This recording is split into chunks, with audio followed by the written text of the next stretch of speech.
The Kenn Bosak. He's a mentor. That's what I heard. He's a connector. Oh, yeah. He's a brilliant leader. I've seen it. He's Kenn Bosak. Oh, happy bro. You gotta get some Bitcoin and hold it. Happy bros. You gotta get those NFTs and you gotta hodl that stuff. You gotta hodl it. 'Cause I'm Kenn bro. We got your Bitcoin, bro. He's an original. Buy some NFTs and hold them. How many times does he have to tell you? Going to the moon. Going to the moon. We're going to the moon. We're going to the moon. Going to the moon. We're going to the moon. We're gonna get real high. We're gonna get real high. We're gonna get real high. We're gonna get real high. Yeah, we're going to the moon. We're going to the moon. Bro, we're going to the moon. Oh yeah, we're going to the moon. We're gonna get real high. Real high. Yep. Real high. Hello, happy bros. Come get some Kenn Bosak.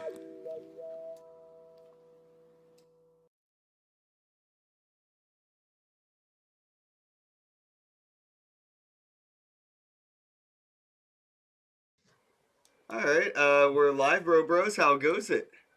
Welcome to the bro. No. Welcome to the into this show. Okay. That's not good. All right. We'll go back to the whiteboard on that one. Another bad intro. Yeah, it is a bad intro because I forgot to reset the filters on this, and now you guys are all cropped out. So. Yeah, here's my hands. Bear with me on that one, guys. Sorry about it. I'm missing.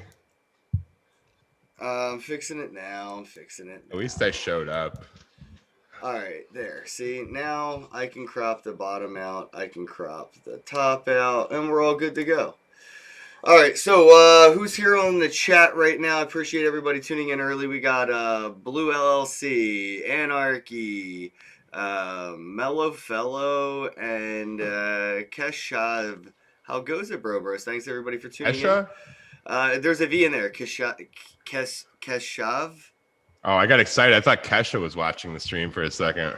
I was like about to sing. I would be confused if Kesha was watching. I'd be like, damn, like pandemic's really hitting celebrities hard right now. They ain't got shit to do. They are bored, bro. Shout out to my co-host as always, Nathan. Hi. Our guest today is our very special, very favorite, much anticipated bro, Ellie Blob. How's it going? How you been? The Blob. Thanks for having me on. I appreciate it. I'm excited to talk some NFTs and stuff. So yeah. Oh yeah. We're excited to have you here. Real quick for the guys watching on the live stream real quick so you can introduce yourself. Let people know a little bit of who you are, maybe how you got into crypto and how that led you to this project with Ellie Blob NFT on Twitter here you can see. And I'll show them your Atomic Hub while you're introducing yourself. Perfect. Yeah. So my name is Daniel. I co-founded the Ellie Blob collection here. So I kind of come from the head-mounted display industry. Just that's what I do normally full-time. So like I'm selling stuff for VR and like AR stuff normally. The way that Ellie Blob was founded, though, is we were working on a 2D like pixel game. We were kind of taking references from me and my co-founders' favorite games. I was playing off some like RuneScape and Pokemon stuff, and we created this Ellie Blob 2D game where you go gather resources, collect Ellie Blobs, and level them up basically. And while we were creating that, I just stumbled upon, Atomic Hub and was reading up on wax and NFTs. And I was just like, wow, we have all these characters. Maybe we can combine our game with the Ellie blobs and NFTs and put it together in one whole package. And that's when I really got introduced to it. I just went down that rabbit hole. I'm assuming everybody that kind of gets into the space, goes down. And we decided to release our first original batch, which was just really, really bad. I mean, they were poor. I mean, Atomic Hub resized, like they no longer scale the images. So our little pixel guys that are 8 pixels wide look like just like little dots on the screen. So we kind of went back to the drawing board and figured we wanted to release Ellie Blob NFTs in more of like a pack. And when we were doing the pack thing, we found the Atomic packs like script. Nobody was really doing it at the time. So we thought, okay, that would be interesting to do. There's only like 12 people who had put out packs at that time. So we wrote up, a pack. We started designing like a game around it with a bunch of blend mechanics so that, the NFTs have some utility. We're going to create some scarcity and stuff like that by burning them. And it kind of took off. I mean, the first week we had over 1,000 packs sold with no advertising, basically. We were just kind of tweeting out a few times on Twitter. It's since then we've just been coming up with new ideas to make that collection better. But it's been fun. Yeah, I'm looking at your sales, man. You're doing pretty well over here for, like you said, not really like going too heavy on the shilling, and even projects I've seen, have like Facebook ads for their new NFT packs don't, genuinely do this well as a small project. So this is pretty good to see, man. And I like that you have like, the content's very well explained out and the information right here I'm showing on the screen.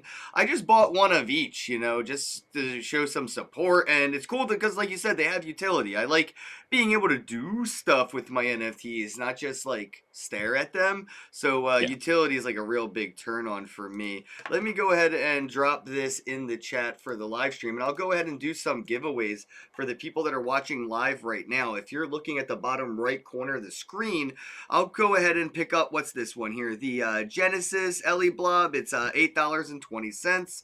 I'll pick one of these up and I'll do a giveaway in a few minutes. So get your phones ready, watch this on your computer or TV, and scan the QR code when it pops up on the bottom of the screen.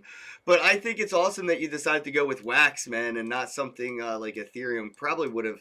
And a lot of projects, people that are starting things out very similar to what you're trying to do with Ellie Blob is, they're using Ethereum and they're getting burnt out very quickly, not just, financially with like the gas fees and everything, but they're also getting burnt out by just trying to promote their stuff in this like, sea of shit that's just popping up in Ethereum that just seems, just ridiculously overpriced and has zero utility for something that a smart contract could facilitate 10x the facilitation of the utility wax could ever bring right now. But nobody's using Ethereum's utility. And here we are using wax to its advantages with utility. And we can see that this may be the route, projects should possibly go. What would you say would be one of the hurdles of using, wax and trying to get like the assets to be like recognizable in game as resources? So it's just, I think the resources available, we do want to incorporate it in a game. So the way that we want to do it is through almost like a battle scene. So we want to introduce Ellie Blob Arena essentially, and it'll be a live act. It'll be like a live turn battle. So whatever you would consider that turn-based, turn-based, yeah. But it would be like at the same time. So there's constantly a bar moving, and then you'll be selecting different Ellie blobs, which will have different moves and stuff like that, and kind of constantly attacking each other. And we wanted to create this like PvP arena using them. So right now, my partner, he's been using Unity. I mean, he's been a dev for almost like 14 years. So he's familiar with making the game. We're just trying to familiarize ourselves with the smart contracts and the whole Wax blockchain and writing these contracts so that we can kind of incorporate that into, our actual game. As much as I love Wax, bro, I might have to recommend Engine here because they're really caked in with Unity.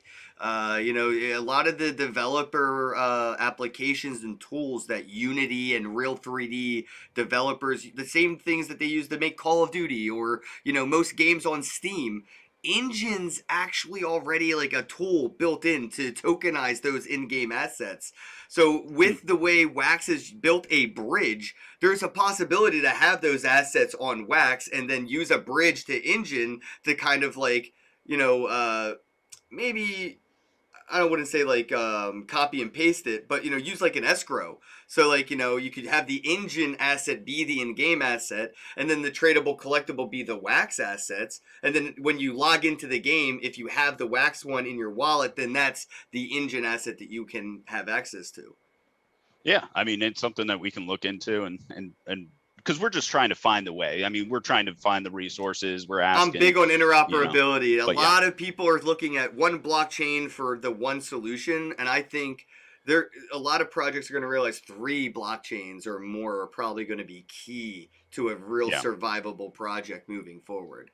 You can create your own interoperability as well. A lot of projects are realizing that. I mean, you can just give something out over here, and if you hold it, it has a utility over here. You're allowed to do something because you have this. So it's like it doesn't actually have to be interoperable on a programming level to become interoperable for the user. Yeah, right on. A lot of that's up to your creativity as a developer, and even down to the marketing level of getting people to understand how you're using this technology. Or 2 different games even, dude. Yeah. Have you considered doing anything with the Telegram-based text games that we've seen with like Van City and Nifty Wizards? Nifty Wizards. Yeah, where you can use like your Wax assets and basically, like you said, a turn-based battle kind of, in Telegram.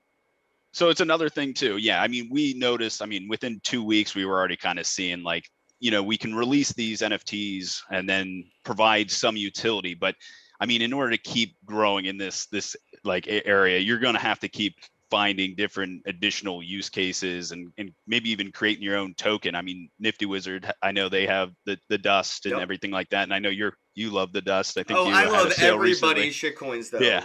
Everybody should have their own coin. You're exactly right. Yeah. So it seems like you have to grab your own coin next or your own token next, somehow incorporate that. So, yes, we thought about it. I think it's just kind of getting everything in line because we don't want to just put out something and it not make sense. I think that's where we spent a lot of time putting together the Ellie Blob. That's where you could partner with Nifty Wizards and use Dust, their currency, and a lot of the infrastructure that they have already built. I think all they really require is like partnerships kind of go moving forward is staking a bunch of Dust. And that's really it. Just kind of putting your money where your mouth is. They're not asking for it. Just like, hey, buy some, stake it, let's work together. That's kind of how most of us got our channel started, where people can earn Dust just in our Telegram.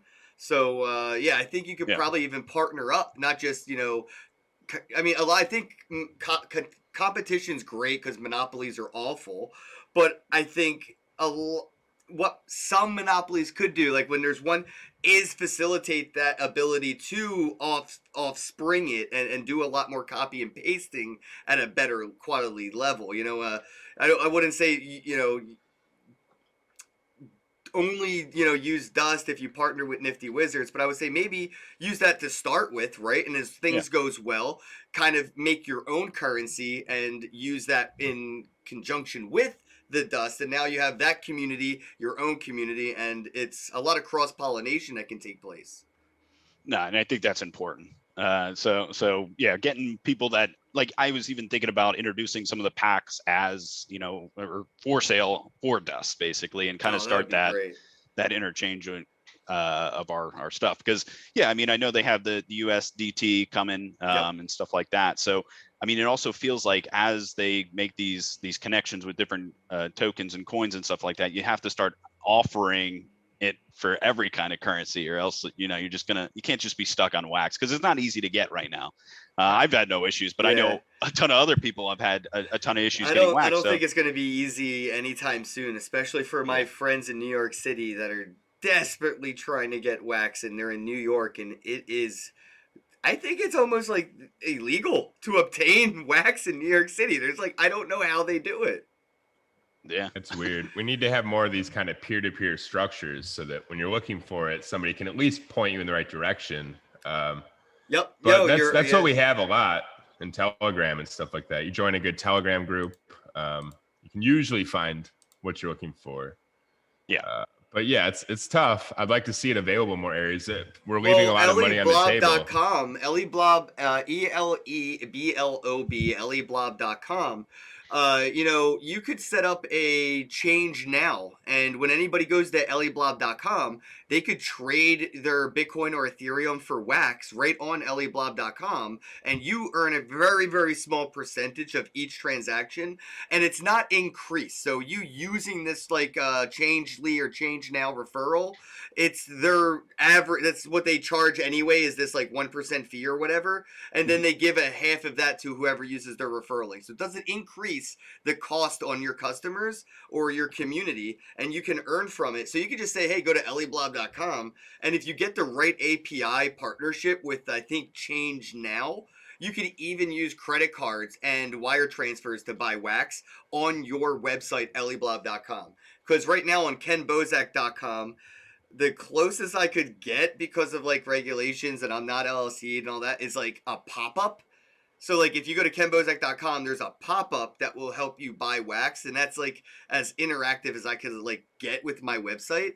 But if you're more established and you don't worry, too much and you keep track of all of that, like you could easily say, oh, you want to buy Elleblob NFTs, just go to elleblob.com and you can buy your wax there with your credit card or your Bitcoin or whatever. And I think, like Nathan mentioned, a lot of projects I think are going to get more involved by being their own exchanges, because they're all sending everyone what KuCoin or whatever it is. And I mean, what kind of experience is that for your community to have as an on ramp into wax?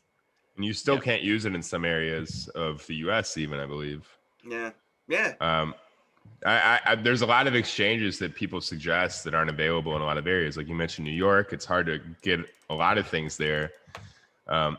They didn't even sanction mixed martial arts fighting for years, so they're usually late to the game with this kind of stuff. It's not surprising, but it does need to be made easier somehow. I know a lot of projects that's one of their main issues. How do we onboard users? How do we get them wax so they can buy the product? Yeah. And that's the thing that I like about the dust thing, because you could just go on Alcor and then transfer it over into wax, and you have like the more currencies you kind of allow, or the more tokens you allow, you can go over to Alcor, switch it over to whatever you need, and make those trades. So allowing it, it to be interchanged between multiple things is really something that we want to allow, real soon. And it's cool that in Telegram you can earn dust by kind of turning your channel into basically like a dust miner, and do what you're going to do anyway on Twitter, just in that group.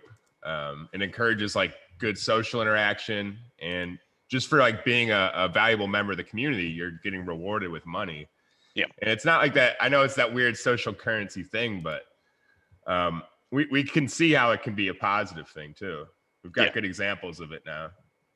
Yeah, I mean, I tried, to do a few dust drops, and the more people that are aware of it, figure out that they can earn it rather than buy it, which I think is cool, because, I don't know, it's weird to say, oh yeah, you got to go buy wax and then do this to get that, and when somebody doesn't even have their first NFT, I think it's way more fun to just tell them, hey, join my Telegram, talk to somebody, conversate, maybe 1,000 different times, you chat, 1,000 times. In that 1 month that you chat 1,000 times, you earn 1,000 dust. And now you can go out and buy one of my NFTs, from a dust drop with your dust that you earned. I think that's more community beneficial than saying, go buy this, then go buy that. It's go earn this and then go exchange that thing you earned for that. And I think from my own personal experience, even selling NFTs, is the things that people earn, they value much more on the secondary than the things that they have purchased.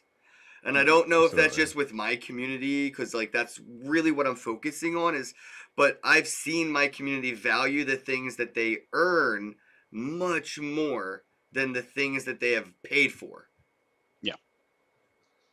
No, it makes sense because a lot of what Ellie Blob requires you to do is constantly trade one thing to get to the next. So there's 7 evolutions of Ellie Blobs essentially. So you get the first tier, you have to combine some materials together to get a talisman, and then you have to use a talisman to get to the next tier. But then you burn the first tier. So they're kind of burning these Ellie Blobs that they achieved and kind of put all this money into, and then they're basically staying at whatever blob they actually like. So they're putting all this work to get to whichever one they like, and then they just stop. And then they maybe they like another element like Ellie Blob, and then they'll kind of go up the chain on that one and then stop at the one that they like there. So I agree. I think if they put in some work and kind of get to, what they want, that it means more. It's more sentimental. Like I've seen people change their like wax icons to like whatever Ellie Blob they achieved and stuff like that. So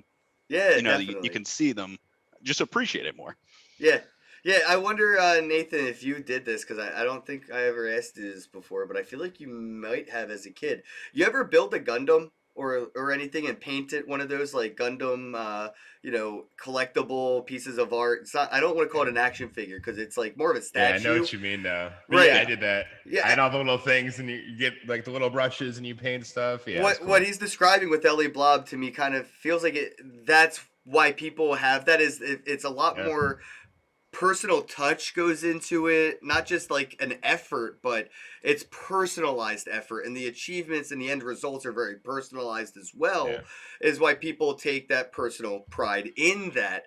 And seeing more projects using wax because of its ability to be gamified, because there's no gas, and the dApps that are really utilizing the combining and burning and evolution of NFTs, they're the ones that are seeing a lot of that grassroots success, where they don't have to worry about spending more money on YouTube ads like Clash of Clans to keep up with their user influx. They're just naturally growing because of that gamification.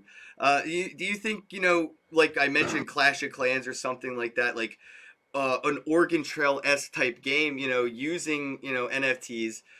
Do you think, what we're doing right now is almost like when we were kids and we would, I don't know if you guys did this, but I would beat like, 007, and I would put in my PlayStation memory card, and I would take it to school and sell it to somebody for like $5 or $10, and they would have like a complete beat version of GoldenEye 007, and they would have paintball mode unlocked, and I was hustling memory cards because, I feel like these NFTs, like what he's talking about, right, until Game Shark ruined my entire business model, honestly.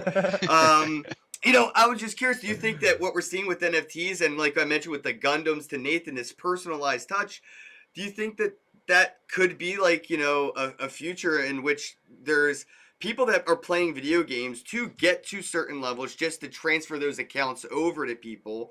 And Nathan, with that personal touch, you think maybe people might want to get those games from specific people. Like I wanted to get my level 10 Clash of Clans game or whatever from Ninja instead of from like a random person. Yeah. Also, I would have thought these would be perfect what you're doing for an option for like physical NFT if you burnt something or maybe paid a little extra, because you're removing something permanently, this character that they liked. And they might want to kind of remember it somehow with a physical item. So they might be willing to pay a little bit extra to kind of get a version of what they've already achieved and then burn that and then get onto that new thing, Yeah. I mean, I think a physical one is good. I was thinking of maybe making just almost like a NFT that has every single possible combination of Ellie Blobs, and as you, or like a Mr. Almost like Potato Head. Exactly. And as you you just get the NFT that shows that you already have claimed it and burned it essentially. That way, because you're losing everything on the path up essentially. So when you hit those final ones, you don't have anything prior. You kind of have to kind of burn back up to get to all of them and create the I like that. So almost like a Pokédex essentially of what you've collected as far as Ellie Blobs. I definitely think we want to do something like that. I don't know if it would be more of like a badge, like, if you've achieved all, tier 1s, then you get a badge, or just something to show that you've made progress all the way up and have that to show for it. I think badges would be perfect. You could use, You could use like one of those brass pins, and an RFID or an NFC, and then you could put like that colored epoxy or whatever over it that makes the badge. And that way, if I tap the badge to my phone, it'll actually say what badge it is through the NFC or RFID.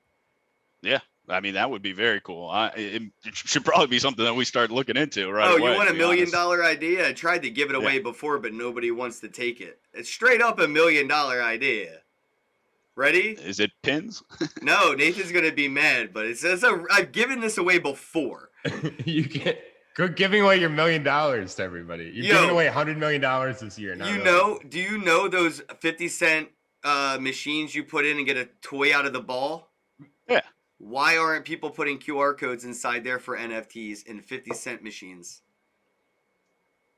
I don't know. I mean, it makes sense. I mean, they're already putting the QR codes in packs of trading cards, so you can claim the this right here, and this is what made me think, wait, I could just put this in a bubblegum machine for 50 cents. You guys are stupid. This is too much work. So, yeah, I mean, what Nathan said with your physicals, with the LA blobs, I mean, you could set up a couple of those bubblegum machines or whatever for like 50 cents a pop, and people can get a little keychain for their keys and actually get a QR code NFT. Yeah. It'd be a good way to onboard people. And maybe the ones there would be more rare in some ways or not available, so that you could actually sell it, the NFT attached to it, get the wax that you need, and then buy other NFTs with it. Yep. Yeah. So that's another way to give people money, is to kind of give them something that they can put out there that other people can't get. They will have to pay to get it, and they can use it to buy more of your stuff. So True. I mean, that's what we're trying to do. Is we do want to try and get some more secondary sales, because I mean, you're not really seeing much, because they're just buying all these packs, blending everything together, and there's not really much left over, to show on the marketplace. All the resources. You definitely that's got where physical would be cool. Yeah. You need it to redeem it. You got the burning, collecting on lock, and that's that next key, is to figure out how do we get them to like start trading with each other and selling. And I think you got a real good lockdown on people collecting and I mean, taking out of circulating supply and increasing, the scarcity. Just that incentive for bartering, that one little ingredient, that's just that, that's a cherry on top. You'll figure that out. Yeah, it's just you have to create a small amount of something that only a certain amount of people can get. That way everybody else wants it. Airdrops. That's the airdrops, right? If you have 4 different LE blobs at this like particular level or whatever, then you'll get an airdrop of this other particular one. And now the only way that somebody can buy that NFT from LE blob is from somebody who had 4 of them that completed this quest. They got the airdrops. Now your community is the market. They're not the secondary market. They're the first market. The only first sale that will happen will be coming from your community. And that's why I really love airdrops. It becomes a way to show my community that it's not just me selling these NFTs, it's us selling them. Yeah, it's very true. You could do a lottery element, where you could just say, everybody enter, here's like a $1 NFT. It's your lottery ticket, and then we're gonna random number generate like, these numbers. Whoever's the winner gets this NFT.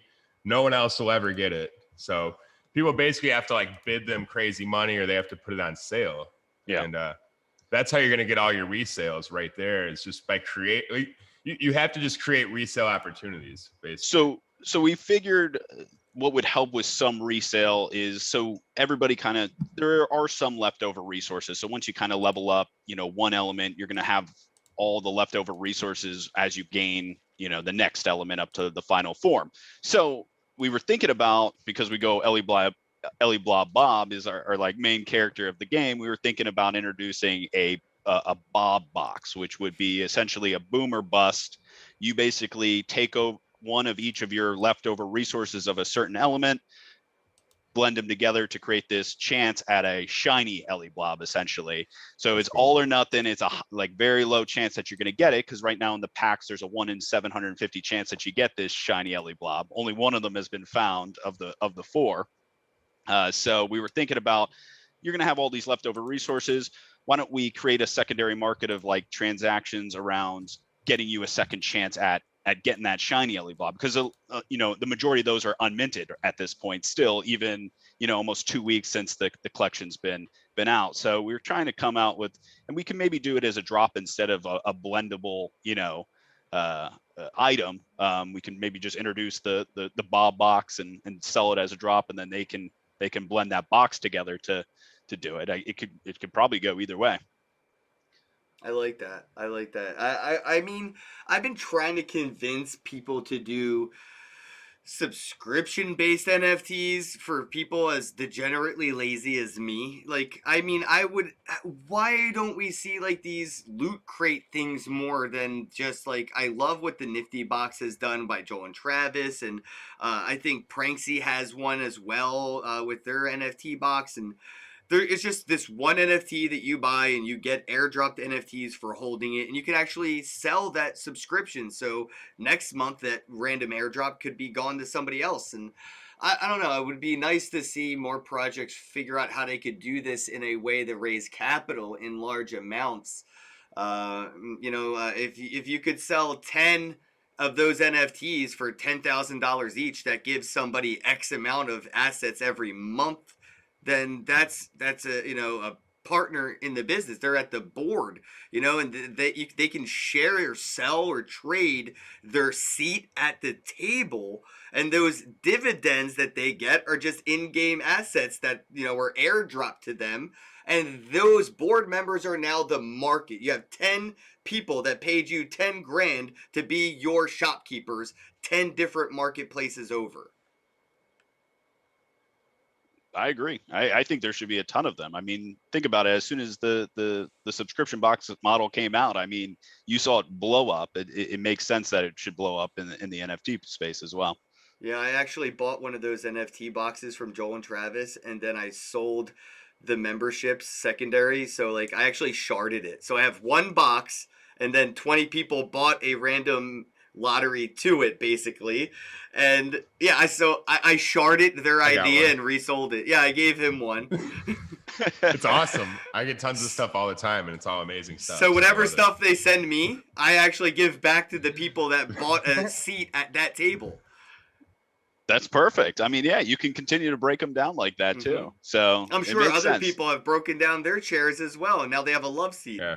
You've got to allow people to game theory. You create a pot, like you almost have to see the loopholes and let them exist, because that's where people are going to be opportunistic. And where you have people that feel opportunistic, that's when your product makes sales, because not everybody's smart enough to go through with the plan that they think that they have, but they're going to try anyway. And you want to kind of entice them to play the game, but in a way that's fun for them. Yo, D&B, how goes it? I see you in the chat. Says, wife and I are both watching. Thanks. Trying to get our kids to watch as well. They're 14. I cannot. I'm pretty sure my YouTube says this is not for children. I select the option. I encourage people to not let their kids watch me, and I'm going to tell you why right now with no words at all. I love you though. I'm gonna duck down here and do something that is similar to that. But I just don't really like that image of me is like, or of stoners used to be, deadbeats, and it's like, dude, I know so many people that never even did a drug a day in their life, and they still can barely make minimum wage. It's not. Yeah, we're not all tie-dye shirts and weird hats and beards and dreadlocks, and there's more to us than that. Come on, man. But I will say this, D&B in the chat, seeing more and more people do mention that they do want to get their kids more involved in my content, it definitely does make me more like self-aware, and I definitely do think I should probably not hit my bong all the time, but that's like, I don't know. I don't think I would still be me, and something would be missing if I tried to fit an audience that isn't just naturally mine. And there are people that have really amazing content that are just perfectly kid-friendly. I think Crypto Stash, Anders has amazing content for kids. And anything that Corey and Miss Teen Blue Crypto do, obviously Miss Teen Crypto, of course. I was saving the best for last. But yeah, with Uplift, what they're doing with Minecraft right now, I think that's amazing kid content that they could learn from, and they could play Minecraft and use NFTs. And then Miss Teen Crypto, she just turned 18. She's definitely within like that demographic of not sounding like the weird old person trying to be cool with their hat backwards, you know? This guy right here. I'm only 33. Come on, give me Our a kids chance. can handle. I love you. Yeah. No, I just wanted to make sure I put that out there because I do think about it. I'm like, damn, my friends like tell me they want their kids to watch, but they can't let them. And other people are like, oh, I want my kids to watch. Like, that's awesome. But like, I don't think that, you know. Use your own discretion and judgment as a parent there. For sure. Because it's hard to give advice on that subject because every parent knows what their kids' I would level not of let my maturity kid is watch my podcast. and understanding. But yeah, me personally, I no, wouldn't. No. Probably not. At 14 though, yeah, probably. I'm just saying like under that, like at 14 years old, bro, I don't even want to incriminate myself with the shit I was getting into. So, would you let your kids watch South Park? Whatever age that becomes a yes, then let them do whatever they want. Yeah, 13. Probably I think that's like a good teenagers. test, you know? Teenagers. Yeah. As soon as you become a teenager, it's almost like, all right, bro, there's no more curfew. Like, if you fall down and bump your knee, guess what? I'm a long ways away from that boo-boo, bro. Yeah, and the reason I use them as an example is because A, they're like on television. You can find it if you want to. And B, I mean, it's there's a lot of challenging principles on there that if you're a parent, like your kids are going to face this stuff anyway. PG-13 exists. So, I'm excited for all the kids getting into crypto right now. Like their imaginations are not bound by what they think this technology is limited to. You know, like the kids that I'm seeing come in are like I've already seen kids playing with what is that shit that you play with, Nathan? That Unreal and all that, Unity and Mixer. There's kids playing with Blender now, like kids. Yeah, that's the thing. It's not like you can just go to YouTube and watch this stuff, and the software you can just download for free a lot of times. I mean, did you use just download it and learn how? Did either one of you, Daniel? Did you use MySpace back in the day when they had like the HTML programming? You could like build. Of course, yeah. I mean, I was around that time. Did you use it? Did you ever like make your own wallpapers and stuff? I had friends that I was the guy buying other people's like ability the guy selling it essentially. Yeah. So yeah, but that's what I mean. These kids are basically in that moment of our lives where we were learning HTML and Java to make website MySpace pages for our friends at lunch for $5. These 5 to 10 to 14-year-old kids, they're going to be at recess or at the library with their friends making NFTs for them, like straight up producing it like Jay-Z of NFTs.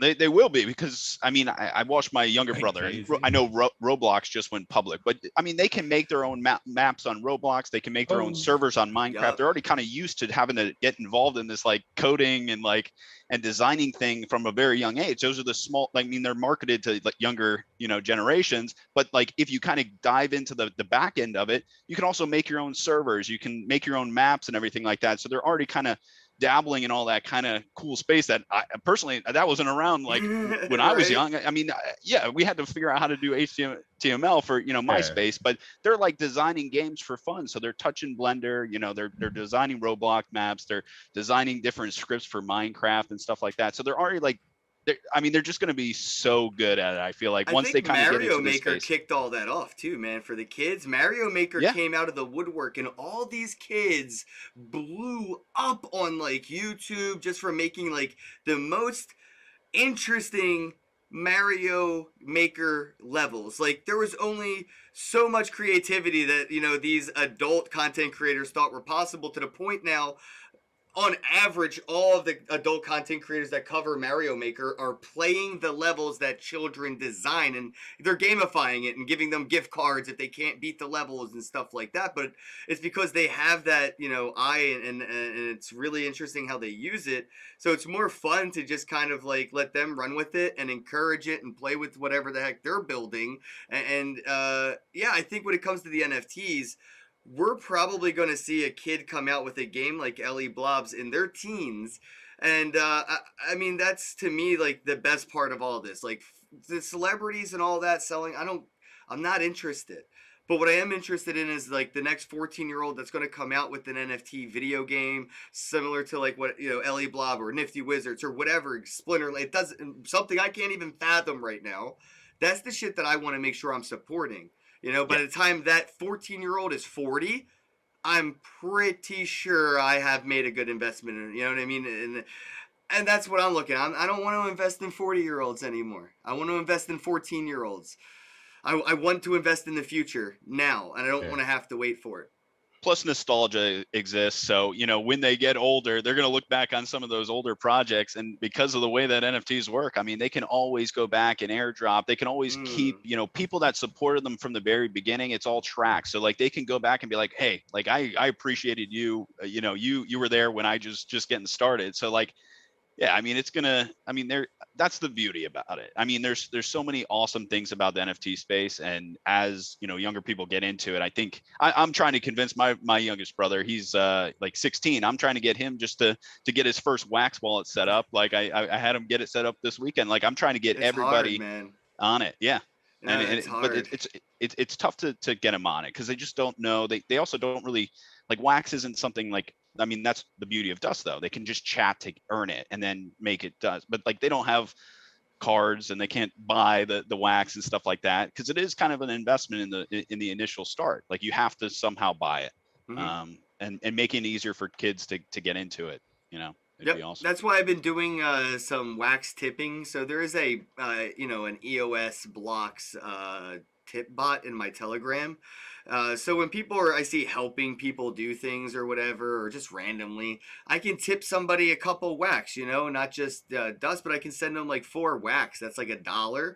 And there's plenty of 10-cent NFTs that are out there right now for all different kinds of games that, you know, me sending somebody 4 Wax is like them being able to go out and buy like 100 to, you know, or 10 or 1, whatever they wanted, different NFTs, as well as earn Dust at the same time. Even when they said thank you, they earned Dust just for saying thank you for the Wax that they were just given. It is a lot of fun to just be able to, you know. And I think bigger projects may see littler communities like us and try their best, but and that's the thing I worry about is I don't want to get too big to be a community. I don't ever want to become a company. And that's when a community grows so big it becomes a company. That's where, you know, Ninja became Ninja, New York City doing, you know, God knows what, you know, New Year's Eve like an idiot, you know. And I see potential for Mr. Beast to go that route, and I do worry. You know, I don't want communities to become companies, but the communities want to grow so large, it's inevitable, right? Like you got an LLC, and you got to start doing this, and it's hard, man. So I'm wondering, like, you know, for you, how are you, you know, setting up the that business side for LE Blobs, and maybe how could other artists and, you know, creators out there start to get their P's and Q's in order to start a project the right way?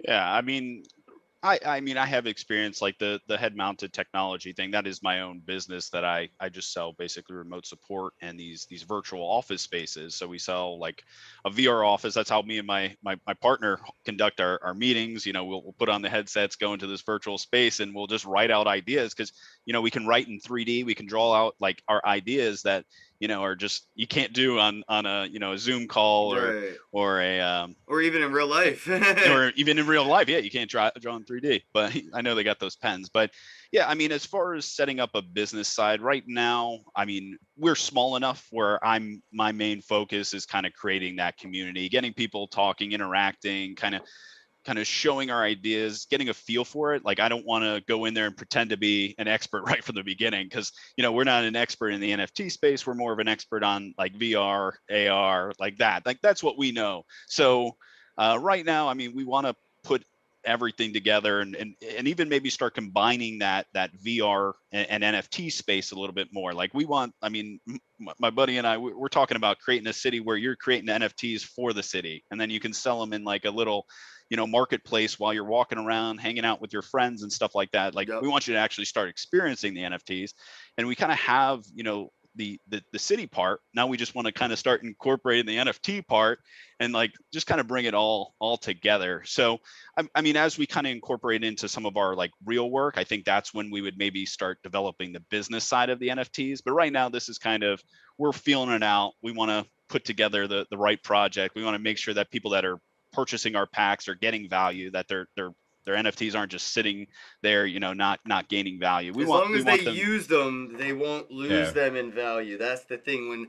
And I worry Yeah. about speculators, and that's, I mean, obviously you're not dealing with that, and I hope I don't cause it, you know, or whatever. But no, You're like, causing FOMO. well, your packs haven't sold out, right? So you can clearly tell that you're not dealing with like an 80% speculator ratio. You have 100% end user, like not bot, real people like thing, right? And it's hard to come by because you either have none or it's all the other, right? It's just all this like speculation FOMO, and nobody's using them. They're all just hodling it until it's no longer sought after because none of them were out there for anybody to use, and people got bored waiting for something that they wanted to buy and play with. Well, meanwhile, somebody wanted it, you know, to sit in their wallet or not even list it for an opportunity to be bought as an auction or anything. So I think that you guys nailed that there. You know, I do think, you know, when projects show up and they deal with that, you know, full speculator, no end user stuff, it's a little creepy. And that's why I kind of like, you know, what you were mentioning with the VR stuff,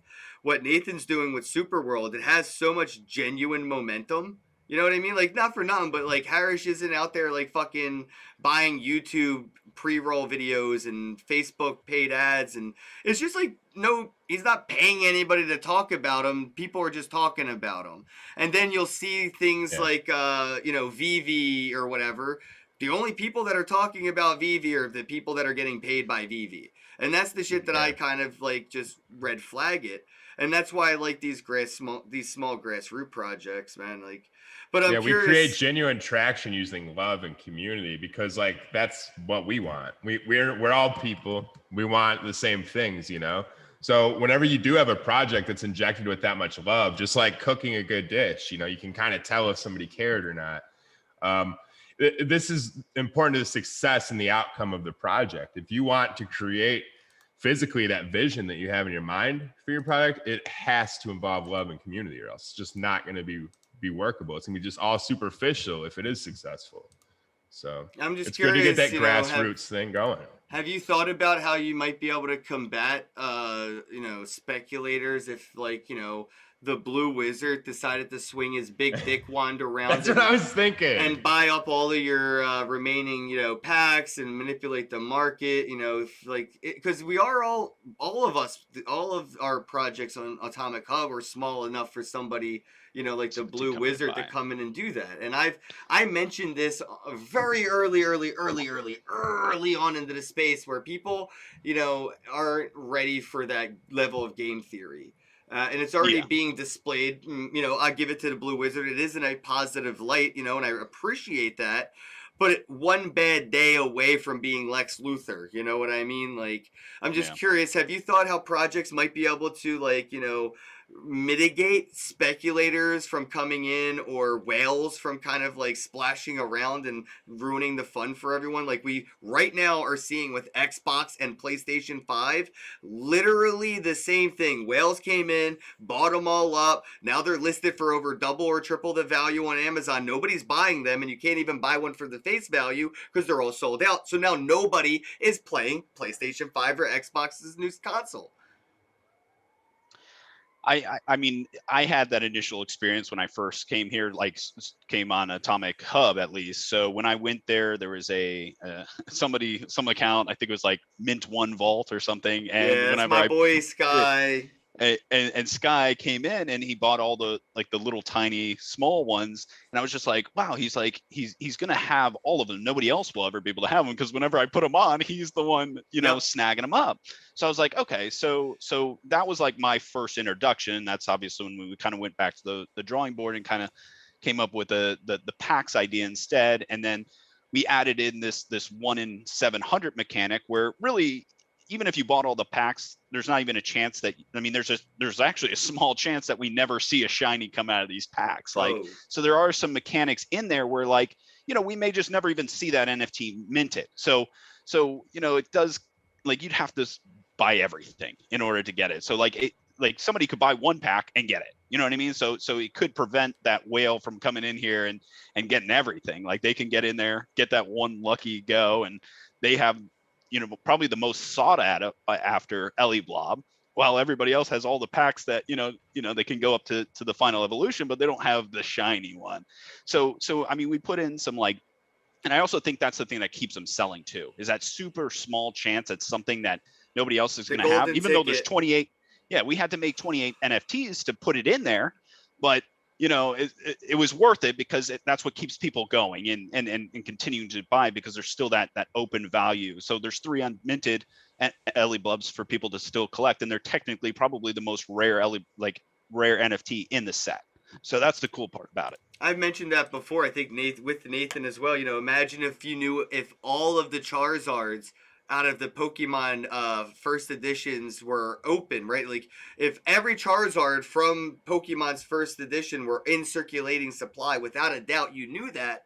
How much would those booster boxes or packs be worth without that Willy Wonka possibility of getting a Charizard? Probably 6 figures less than they're worth right now. Yep. Absolutely. Yep. And I think that's why we can put 10,000. Like when we did the math on these packs, I mean, we knew, we were expecting like 3,400 talismans, and talismans are what you combine with Ellie Blobs to evolve it. So like we knew that as soon as somebody got to 7th evolution, that's like the 1% of all talismans that'll ever exist in the game out of it, essentially. So it's kind of designed as these packs slowly kind of go away, the resources needed to get to the highest level of evolution are also going away as well. And then as you get the shinies, like there's just all these mechanics. And then obviously if we introduce the Bob box where it's boom or bust, now you have a second chance at a shiny, but then you're also getting rid of resources, which means less higher, you can't get up to the final evolution as often. So yeah, I mean, there's just tons of ways you can kind of try to mitigate like a whale coming in and buying up the whole collection. But, I think it's ultimately tough because, they're just coming in and buying everything that's on the market. I just wanted to put it out there because, I've been mentioning this and I know that it's a fruitless argument because like I mentioned earlier, it even happened to Xbox. If Microsoft can't figure out how to prevent game theory, good luck figuring it out, we need Satoshi to come back and just get really into World of Warcraft again. We found him, though. Yeah, we did. I know you have a hard we know where he's at. Nathan needs to get going. I do have I got a Hollywood meeting. Shiny here, so I wanted to give away a VHS. This is like a $10 NFT. So if you scan this QR code and you're the first person to claim it, you're about to get a $10 NFT. Go for it, bro. As you can see right there, that is a VHS cartoon right there, and it's a nice one. I wanted to give out to the community at the end to wrap things up, and I got a pack of the Genesis I gave away earlier, so congratulations to whoever picked up one of those. And it looks like I have an extra Ellie Blob Earth Pack Genesis because I clicked on that one by accident twice, I think. Let me see. I got air, I got Genesis, I got water. Yeah, I got 2 Earths. So I'm going to give away an Earth right now to somebody on the live stream. So if you scan this QR code on the bottom right, it's yours. And as always, bros, have a day. We love you. Thank you. Shout out to ellieblob.com at ellieblob NFT. Give them a follow. Check it out. Pick up some NFTs. And as always, have a day. Have a day. Love you. Hello, happy bros. Hey, you're about to get a face full of the Kenn Bosak. He's a mentor. That's what I heard. He's a connector. Oh, yeah. He's a brilliant leader. I've seen it. He's Kenn Bosak. Oh, happy bro. You gotta get some Bitcoin and hold it. Happy bros. You gotta get those NFTs and you gotta hodl that stuff. You gotta hodl it. 'Cause I'm Kenn bro. We got your Bitcoin, bro. He's an original. Buy some NFTs and hold them. How many times does he have to tell you? Going to the moon. We're going to the moon. We're going to the moon. We're going to the moon. Going to the moon. the moon. We're gonna get real high. We're gonna get real high. We're gonna get real high. We're gonna get real high. Yeah, we're going to the moon. We're going to the moon. Bro, we're going to the moon. Oh yeah, we're going to the moon. We're gonna get real high. Real high. Yep. Real high. Hello, happy bros. Come get some Kenn Bosak.